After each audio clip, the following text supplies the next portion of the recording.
So let us solve this particular question. The question says find the component statements of the following compound statements and check whether they are true or false.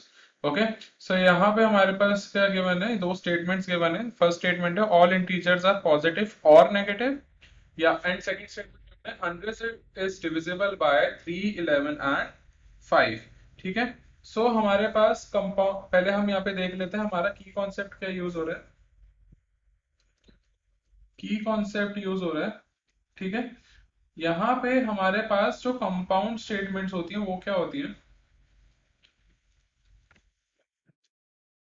ये एक combination होता है to या दो या उससे ज्यादा statements का एक कॉम्बिनेशन होता है. ठीक है, कॉम्बिनेशन ऑफ टू और मोर स्टेटमेंट्स कनेक्टेड बाय, क्या क्या यूज करते हैं इन दोनों स्टेटमेंट्स को या नंबर ऑफ स्टेटमेंट्स को कनेक्ट करने के लिए, और एंड. ठीक है, और ये जो डिफरेंट स्टेटमेंट्स होती हैं ये होती हैं हमारी कंपोनेंट स्टेटमेंट्स. कंपोनेंट स्टेटमेंट्स को हम लिखते कैसे हैं, तो हमारे पास होता है, अगर हमें दिया है P और Q, तो उसको हम यहाँ पे लिख लेंगे P एंड Q. तो ये हमारे इस कंपाउंड स्टेटमेंट की कंपोनेंट स्टेटमेंट्स हो जाएंगे. ठीक है, तो अब हम देख लेते हैं हमारे पास फर्स्ट क्या गिवन है. हमारे पास फर्स्ट गिवन है यहाँ पे, that is all integers are positive और नेगेटिव. पहला वाला हम कर रहे हैं, तो हम किससे डिफाइन करेंगे, हम करेंगे P और Q से. तो हमारे पास यहाँ से दो स्टेटमेंट्स आती है. पहली स्टेटमेंट आती है all integers are positive. Second statement क्या आती है, Q स्टेटमेंट आती है हमारे पास ऑल इंटीजर्स आर नेगेटिव.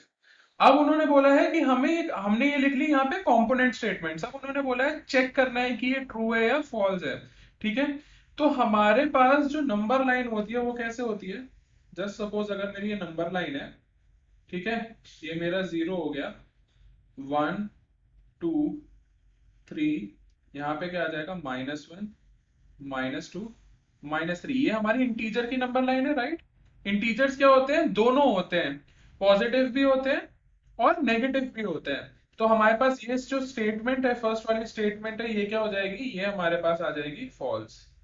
ठीक है, अब हम हमारी सेकंड स्टेटमेंट देखते हैं. यहाँ पे आप देखोगे, यहाँ पे हमारे पास इसके थ्री थ्री स्प्लिट्स होंगे. 100 is divisible by 3, 11 and 5, right. तो हम यहाँ पे हमारी स्प्लिट्स लिख लेंगे, इसके कंपोनेंट स्टेटमेंट लिख लेंगे. हमारे पास सेकंड है, फर्स्ट हमारे पास कंपोनेंट स्टेटमेंट क्या हो जाएगा, हम P लिख रहे हैं, that is 100 is divisible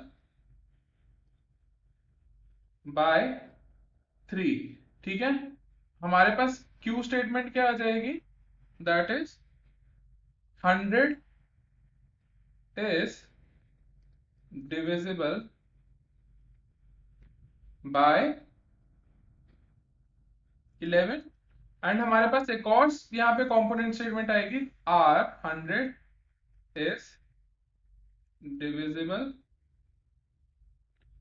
by 5. अब हमें बताना है कि यहाँ पे जो स्टेटमेंट्स है क्या ये ट्रू है फॉल्स है. हमें पता है 100 जो है वो 3 से डिविजिबल नहीं होता है, 11 से डिविजिबल नहीं होता है, पर 5 से डिविजिबल होता है. तो हम इसको कैसे लिखेंगे, here the statement